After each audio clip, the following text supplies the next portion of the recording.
Phone হারিয়ে গেছে। এখন কি করবেন? আপনি পকেটে হাত দিলেন আর দেখলেন ফোন নেই।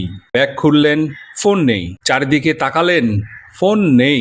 সেই মুহূর্তে বুকের ভেতরে যে একটা ধাক্কা লাগে, সেটা কেবল সেই মানুষই বুঝবেন যার ফোন একবারের জন্যও হারিয়ে গেছে। কিন্তু কি জানেন কি? ফোন হারানোর পর অধিকাংশ মানুষ এমন কিছু ভুল করেন যার কারণে ফোন ফিরে পাওয়ার সম্ভাবনাটুকু শেষ হয়ে যায়। আজকের এই ভিডিওতে আমরা জানব ফোন হারালে কি করবেন, কি করবেন না, এবং কোন আইনি পদক্ষেপ আপনার ফোন ফিরিয়ে আনতে সাহায্য করবে। দেখতে থাকুন, কারণ এই তথ্যগুলো হয়তো একদিন আপনার অনেক বড় ক্ষতি বাঁচিয়ে দেবে। আমাদের দৈনন্দিন জীবনে মোবাইল ফোন এখন আর শুধু কথা বলার মধ্যেই, মানে কথা বলার যন্ত্রই নয়।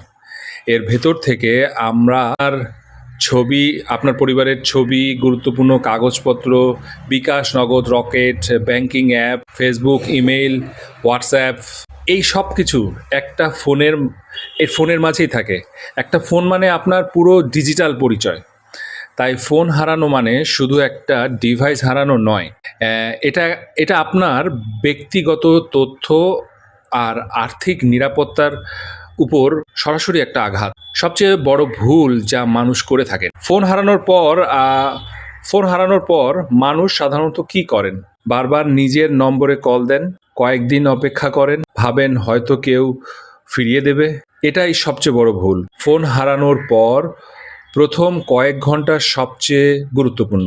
এই সময়ে সঠিক পদক্ষেপ না নিলে ফোন ফিরে পাওয়ার সম্ভাবনা প্রায় শূন্যে নেমে আসে। তাহলে কি করবেন? চলুন একে একে জানি কি করণীয়। প্রথম এবং সবচেয়ে জরুরি কাজ হলো নিকটস্থ থানায় গিয়ে অথবা অনলাইনে একটি সাধারণ ডায়েরি করুন, যেটাকে আমরা সংক্ষেপে বলি জিডি। অনেকেই মনে করেন জিডি করে কি হবে, ফোন কি ফিরে আসবে? এটা একদমই ভুল ধারণা। জিডি হলো আপনার ফোন হারানোর সরকারি প্রমাণ। ভবিষ্যতে যদি ফোন উদ্ধার হয়, কোনো আইনি ঝামেলা তৈরি হয়, বা আপনার ফোন দিয়ে কেউ কোনো অপরাধ করে, তখন এই জিডি প্রমাণ করবে যে ফোনটি আপনার ছিল এবং নির্দিষ্ট সময়ের আগেই সেটি হারিয়ে গেছে।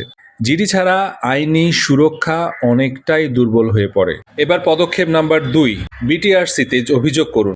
জিডির পরপরই যেতে হবে বিটিআরসির হারানো মোবাইল ট্র্যাকিং সিস্টেমে। বিটিআরসি মানে বাংলাদেশ টেলিযোগাযোগ নিয়ন্ত্রণ কমিশন।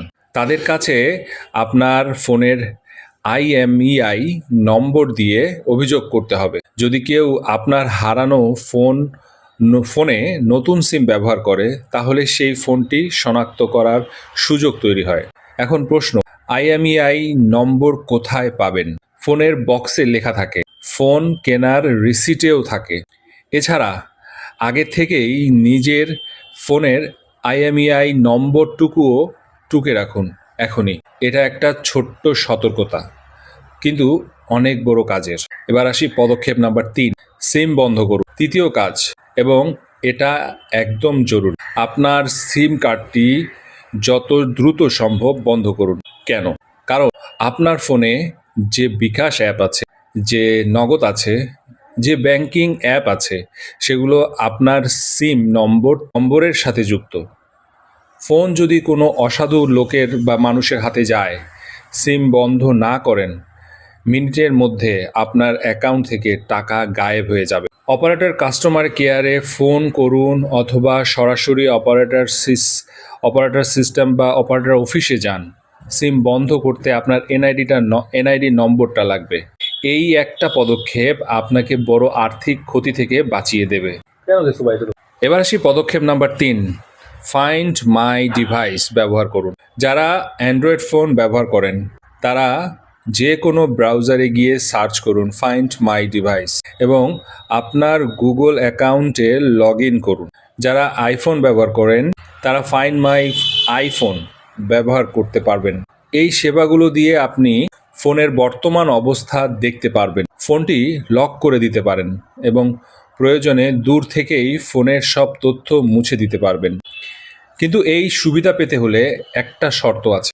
ফোন হারানোর আগেই এই সেবা চালু করে রাখতে হবে। আপনার আপনার ফোনে এই সেবা চালু থাকতে হবে। তাই এখনই আপনার ফোন বের করুন, সেটিংয়ে গিয়ে ফাইন্ড মাই ডিভাইস চালু আছে কি না দেখুন। যদি না থাকে এখনই এটা চালু করুন। এই একটা প্রস্তুতি ভবিষ্যতে আপনার অনেক বড় বিপদ ঠেকাবে। সংক্ষেপে মনে রাখুন, ফোন হারালে 4টি কাজ করুন। 1. থানায় বা অনলাইনে জিডি করুন। 2. বিটিআরসিতে আইএমইআই নম্বর দিয়ে অভিযোগ করুন। 3. সিম অপারেটরকে ফোন করে সিম বন্ধ করুন। 4. ফাইন্ড মাই ডিভাইস বা ফাইন্ড মাই আইফোন ব্যবহার করুন। ফোন হারানোর আগেই যে দুটা সতর্কতা নেবেন সেটা হচ্ছে আইএমইআই নম্বর রাখুন, ফাইন্ড মাই ডিভাইস চালু রাখুন। মনে রাখবেন, ফোন হারালে অতিরিক্ত আতঙ্কিত হবেন না, হতাশ হবেন না। শুধু সঠিক পদক্ষেপ নিন, সঠিক সময়ের মধ্যে। সচেতনতাই আপনার সবচেয়ে বড় সুরক্ষা এবং সময় মতো আইনি পদক্ষেপই আপনার অধিকার রক্ষা করবে। এই ভিডিওটি আপনার ভালো লাগলে বা উপকারে আসে তাহলে এখনই শেয়ার করুন এবং আপনার পরিবার ও বন্ধুদের সাথে শেয়ার করতে পারেন। কারণ এই তথ্যটা যতটা বেশি মানুষ জানবে তত বেশি মানুষ সুরক্ষিত থাকবে। চ্যানেলটা সাবস্ক্রাইব করুন, পেজটিকে লাইক দিয়ে রাখুন।